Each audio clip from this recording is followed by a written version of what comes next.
साथियों, हमारे लिए अपने किसानों का हित सर्वोच्च प्राथमिकता है। भारत अपने किसानों के, पशुपालकों के और मछुआरे भाई बहनों के हितों के साथ कभी भी समझौता नहीं करेगा। और मैं जानता हूं, व्यक्तिगत रूप से मुझे बहुत बड़ी कीमत चुकानी पड़ेगी, लेकिन मैं इसके लिए तैयार हूं। मेरे देश के किसानों के लिए, मेरे देश के मछुआरों के लिए, मेरे देश के पशुपालकों के लिए आज भारत तैयार है। मंत्रिमंडल के मेरे सहयोगी शिवराज सिंह चौहान जी, एमएस स्वामीनाथन रिसर्च फाउंडेशन की चेयरपर्सन डॉक्टर सौम्या स्वामीनाथन जी, नीति आयोग के सदस्य डॉक्टर रमेश चंद जी, मैं देख रहा हूं स्वामीनाथन जी के परिवार के भी सभी जन यहां मौजूद है, तो उनको भी प्रणाम करता हूं। सभी साइंटिस्ट, अन्य महानुभाव, देवी और सज्जनों, कुछ व्यक्तित्व ऐसे होते हैं जिनका योगदान किसी एक कालखंड तक सीमित नहीं रहता, किसी एक भूभाग तक सीमित नहीं रहता। प्रोफेसर एमएस स्वामीनाथन ऐसे ही महान वैज्ञानिक थे, मां भारती के सपूत थे। उन्होंने विज्ञान को जन सेवा का माध्यम बनाया। देश की खाद्य सुरक्षा को, फूड सिक्योरिटी को उन्होंने अपने जीवन का ध्येय बना लिया। उन्होंने वो चेतना जागृत की जो आने वाली कई सदियों तक भारत की नीतियां और प्राथमिकताओं को दिशा देती रहेगी। मैं आप सभी को स्वामीनाथन जन्म शताब्दी समारोह की शुभकामनाएं देता हूं। साथियों, आज 7 अगस्त नेशनल हैंडलूम डे भी है। पिछले 10 सालों में हैंडलूम सेक्टर को देश भर में नई पहचान और ताकत मिली है। मैं आप सभी को, हैंडलूम सेक्टर से जुड़े लोगों को राष्ट्रीय हथकरघा दिवस की बधाई देता हूं। साथियों, डॉक्टर स्वामीनाथन के साथ मेरा जुड़ाव कई वर्षों पुराना था। गुजरात की पहले की स्थितियां बहुत लोगों को पता है। पहले वहां सूखे और चक्रवात की वजह से कृषि पर काफी संकट रहता था। कच्छ का रेगिस्तान बढ़ता चला जा रहा था। जब मैं मुख्यमंत्री था तो उसी दौरान हमने सॉइल हेल्थ कार्ड योजना पर काम शुरू किया। मुझे याद है, प्रोफेसर स्वामीनाथन ने उसमें बहुत ज्यादा इंटरेस्ट दिखाया। उन्होंने खुले दिल से हमें सुझाव दिया, हमारा मार्गदर्शन किया। उनके योगदान से इस पहल को जबरदस्त सफलता भी मिली। करीब 20 साल हुए जब मैं तमिलनाडु में उनके रिसर्च फाउंडेशन के सेंटर पर गया था।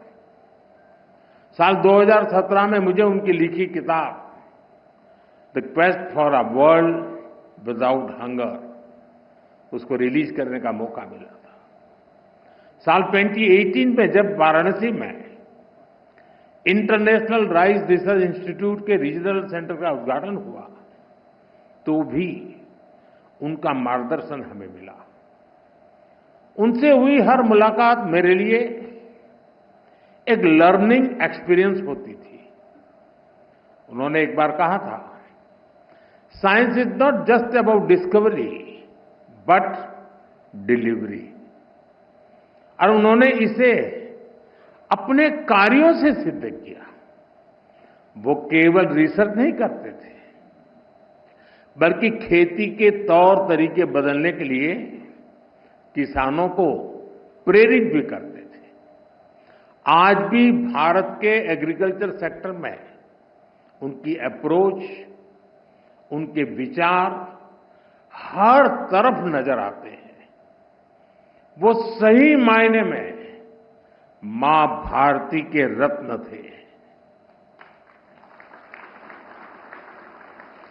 मैं इसे अपना सौभाग्य मानता हूं कि डॉक्टर स्वामीनाथन को हमारी सरकार में भारत रत्न से सम्मानित करने का सौभाग्य मिला। साथियों, डॉक्टर स्वामीनाथन ने भारत को खाद्यान्न में आत्मनिर्भर बनाने का अभियान चलाया, लेकिन उनकी पहचान हरित क्रांति से भी आगे बढ़कर थी। वो खेती में केमिकल के बढ़ते प्रयोग और मोनोकल्चर फार्मिंग के खतरों से किसानों को लगातार जागरूक करते रहे। यानी एक तरफ वो ग्रेन प्रोडक्शन बढ़ाने का प्रयास कर रहे थे और साथ ही उन्हें एनवायरमेंट की, धरती मां की भी चिंता थी। दोनों के बीच संतुलन साधने और चुनौतियों का समाधान करने के लिए उन्होंने एवर ग्रीन रिवॉल्यूशन का कंसेप्ट दिया। उन्होंने बायो विलेज का कंसेप्ट दिया, जिसके जरिए गांव के लोगों और किसानों का सशक्तिकरण हो सकता है। उन्होंने कम्युनिटी सीड बैंक और अपॉर्चुनिटी क्रॉप्स जैसे आइडियाज को बढ़ावा दिया।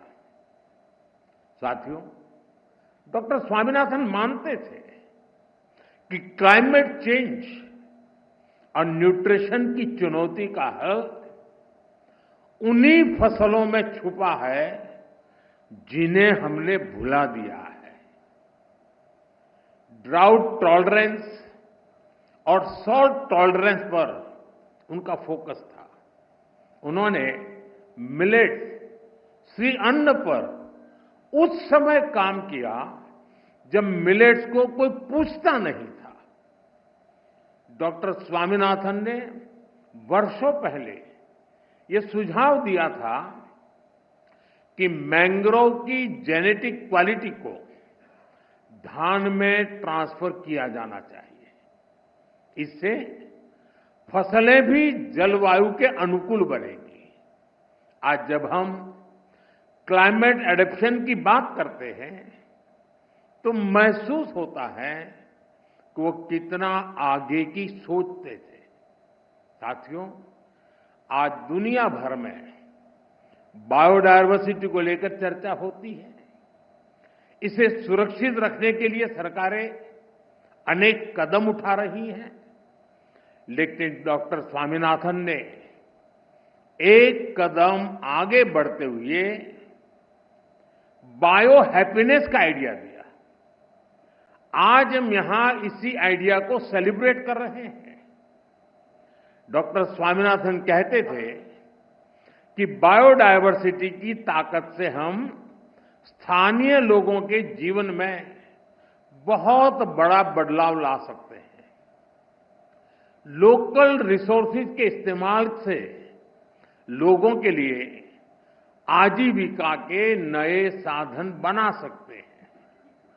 और जैसा उनका व्यक्तित्व था, अपने आइडियाज को वो जमीन पर उतारने में माहिर थे। अपने रिसर्च फाउंडेशन के द्वारा उन्होंने नई खोजों का लाभ किसानों तक पहुंचाने का निरंतर प्रयास किया। हमारे छोटे किसान, हमारे मछुआरे भाई बहन, हमारे ट्राइबल कम्युनिटी, इन सबको उनके प्रयासों से बहुत लाभ हुआ है।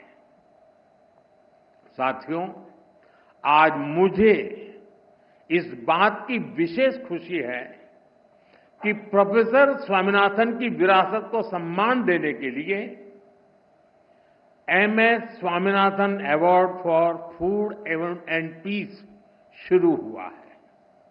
ये इंटरनेशनल अवार्ड विकासशील देशों के उन व्यक्तियों को दिया जाएगा जिन्होंने फूड सिक्योरिटी की दिशा में बड़ा काम किया है। फूड एंड पीस, भोजन और शांति का रिश्ता जितना दार्शनिक है उतना ही प्रैक्टिकल भी है।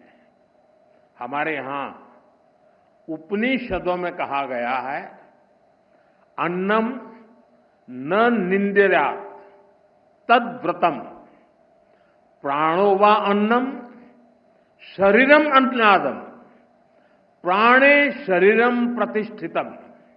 अर्थात हमें अन्न की, अनाज की अवहेलना या उपेक्षा नहीं करनी चाहिए। प्राण अर्थात जीवन अन्न ही है। इसलिए साथियों, अगर अन्न का संकट पैदा होता है तो जीवन का संकट पैदा होता है, और जब हजारों लाखों लोग के जीवन का संकट बढ़ता है तो वैश्विक अशांति भी स्वाभाविक है। इसलिए MS Swaminathan award for food and peace बहुत ही अहम है।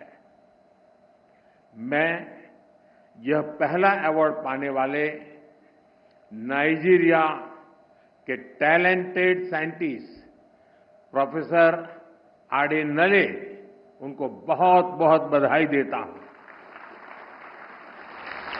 साथियों, आज भारतीय कृषि जिस ऊंचाई पर है वो देखकर डॉक्टर स्वामीनाथन जहां भी होंगे उन्हें गर्व होता होगा। आज भारत दूध, दाल और जूट के प्रोडक्शन में नंबर 1 है। आज भारत चावल, गेहूं, कपास, फल और सब्जी के उत्पादन में नंबर 2 पर है। आज भारत दुनिया का दूसरा सबसे बड़ा फिश प्रोड्यूसर भी है। पिछले साल भारत ने अब तक का सबसे ज्यादा फूड ग्रेन प्रोडक्शन किया है। ऑयल सीड्स में भी हम रिकॉर्ड बना रहे हैं। सोयाबीन, सरसों, मूंगफली, सभी का उत्पादन रिकॉर्ड स्तर पर बढ़ा है। साथियों, हमारे लिए अपने किसानों का हित सर्वोच्च प्राथमिकता है।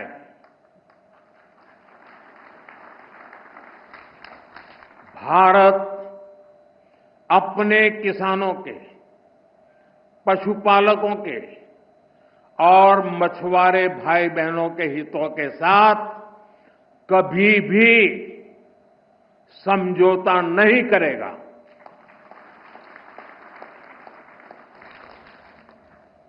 और मैं जानता हूं व्यक्तिगत रूप से मुझे बहुत बड़ी कीमत चुकानी पड़ेगी, लेकिन मैं इसके लिए तैयार हूं। मेरे देश के किसानों के लिए, मेरे देश के मछुआरों के लिए, मेरे देश के पशुपालकों के लिए आज भारत तैयार है।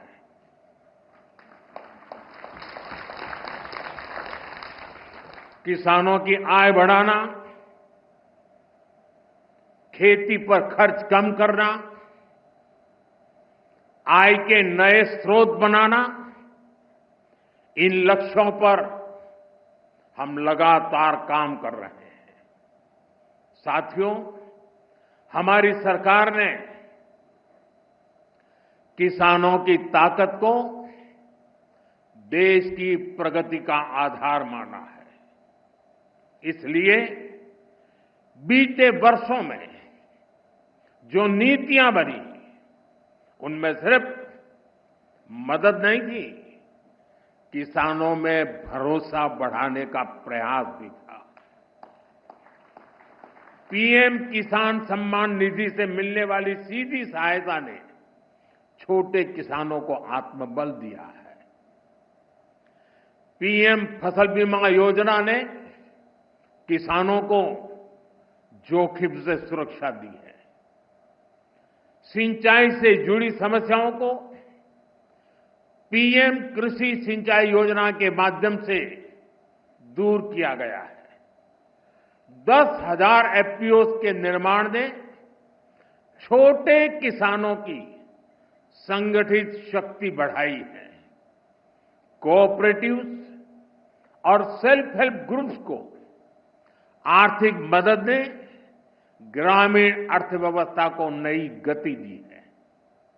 ई-नाम की वजह से किसानों को अपनी उपज बेचने की आसानी हुई है। पीएम किसान संपदा योजना ने नई फूड प्रोसेसिंग यूनिट्स, भंडारण के अभियान को भी गति दी है। हाल ही में पीएम धन धान्य योजना को भी मंजूरी दी गई है। इसके तहत उन 100 डिस्ट्रिक्ट को चुना गया है जहां खेती पिछड़ी रही। यहां सुविधाएं पहुंचाकर, किसानों को आर्थिक मदद देकर खेती में नया भरोसा पैदा किया जा रहा है। साथियों, 21वीं सदी का भारत विकसित होने के लिए पूरी जी जान से जुटा है और ये लक्ष्य हर वर्ग, हर प्रोफेशन के योगदान से ही हासिल होगा। डॉक्टर स्वामीनाथन से प्रेरणा लेते हुए अब देश के वैज्ञानिकों के पास एक बार फिर इतिहास रचने का मौका है। पिछली पीढ़ी के वैज्ञानिकों ने फूड सिक्योरिटी सुनिश्चित की। अब न्यूट्रिशनल सिक्योरिटी पर फोकस करने की आवश्यकता है। हमें बायो फोर्टिफाइड और न्यूट्रिशन से भरपूर फसलों को व्यापक स्तर पर बढ़ाना होगा ताकि लोगों का स्वास्थ्य बेहतर हो, केमिकल का उपयोग कम हो, नेचुरल फार्मिंग को बढ़ावा मिले। इसके लिए हमें अधिक तत्परता दिखानी होगी। साथियों, क्लाइमेट चेंज से जुड़ी चुनौतियों से आप भली भांति परिचित हैं। हमें क्लाइमेट रेजिलिएंट क्रॉप्स की ज्यादा से ज्यादा वैरायटीज को विकसित करना होगा। ड्राउट टॉलरेंट, हीट रेजिस्टेंट और फ्लड एडेप्टिव फसलों पर फोकस करना होगा। फसल चक्र कैसे बदला जाए, किस मिट्टी के लिए क्या उपयुक्त है, उस पर अधिक रिसर्च होनी चाहिए। इसके साथ ही हमें सस्ते सॉइल टेस्टिंग टूल्स और न्यूट्रिएंट मैनेजमेंट के तरीके से उसको भी विकसित करने की आवश्यकता है। साथियों, हमें सोलर पावर्ड माइक्रो इरिगेशन की दिशा में और ज्यादा काम करने की आवश्यकता है। ड्रिप सिस्टम और प्रिसिशन इरिगेशन को हमें ज्यादा व्यापक और असरदार बनाना होगा। क्या हम सैटेलाइट डेटा, एआई और मशीन लर्निंग को जोड़ सकते हैं? क्या हम ऐसा सिस्टम बना सकते हैं जो उपज का पूर्वानुमान दे सके, कीटों की निगरानी कर सके और बुआई के लिए गाइड कर सके? क्या हर जिले में ऐसा real time decision support system पहुंचाया जा सकता है? आप सभी एग्रीटेक स्टार्टअप्स को भी निरंतर गाइड करते रहिए। आज बड़ी संख्या में इनोवेटिव युवा खेती की समस्याओं का समाधान निकालने में जुटे हैं। अगर आप जो अनुभवी लोग हैं, आप अगर लोग उन्हें गाइड करेंगे तो उनके बनाए प्रोडक्ट ज्यादा प्रभावशाली होंगे और यूजर फ्रेंडली होंगे। साथियों, हमारे किसान और हमारे किसान समुदायों के पास पारंपरिक ज्ञान का खजाना है। ट्रेडिशनल इंडियन एग्रीकल्चरल प्रैक्टिसेस और मॉडर्न साइंस को जोड़कर एक होलिस्टिक नॉलेज बेस तैयार किया जा सकता है। क्रॉप डाइवर्सिफिकेशन भी आज एक नेशनल प्रायोरिटी है। हमें अपने किसानों को बताना होगा कि इसका क्या महत्व है। हमें समझाना होगा कि इससे क्या फायदे होंगे। साथ ही ये भी बताना होगा कि ऐसा न करने पर क्या नुकसान होंगे। और इसके लिए आप बहुत बेहतर तरीके से काम कर सकते हैं। साथियों, पिछले साल जब मैं 11 अगस्त को यहां पूसा कैंपस में आया था तो कहा था कि एग्रीकल्चर टेक्नोलॉजी को लैब से लैंड तक पहुंचाने के लिए प्रयास बढ़ाएं। मुझे खुशी है कि मई जून के महीने में विकसित कृषि संकल्प अभियान चलाया गया। पहली बार देश के 700 से ज्यादा जिलों में वैज्ञानिकों की करीब 2200 टीमों ने भाग लिया। 60,000 से ज्यादा कार्यक्रम किए। इतना ही नहीं, करीब करीब 1.25 करोड़ जागृत किसानों के साथ सीधा संवाद किया। हमारे वैज्ञानिकों का ज्यादा से ज्यादा किसानों तक पहुंचने का ये प्रयास बहुत ही सराहनीय है। साथियों, डॉक्टर एमएस स्वामीनाथन ने हमें सिखाया था कि खेती सिर्फ फसल की नहीं होती, खेती लोगों की जिंदगी होती है। खेत से जुड़े हर इंसान की गरिमा, हर समुदाय की खुशहाली और प्रकृति की सुरक्षा, यही हमारी सरकार की कृषि नीति की ताकत है। हमें विज्ञान और समाज को एक धागे में जोड़ना है। छोटे किसान के हितों को सर्वोपरि रखना है और खेतों में काम करने वाली महिलाओं को सशक्त करना है, एम्पावर करना है। हम इसी लक्ष्य के साथ आगे बढ़े। डॉक्टर स्वामीनाथन की प्रेरणा हम सभी के साथ है। मैं एक बार फिर आप सभी को इस समारोह की बहुत बहुत बधाई देता हूं। बहुत बहुत धन्यवाद। आपके आशीर्वचन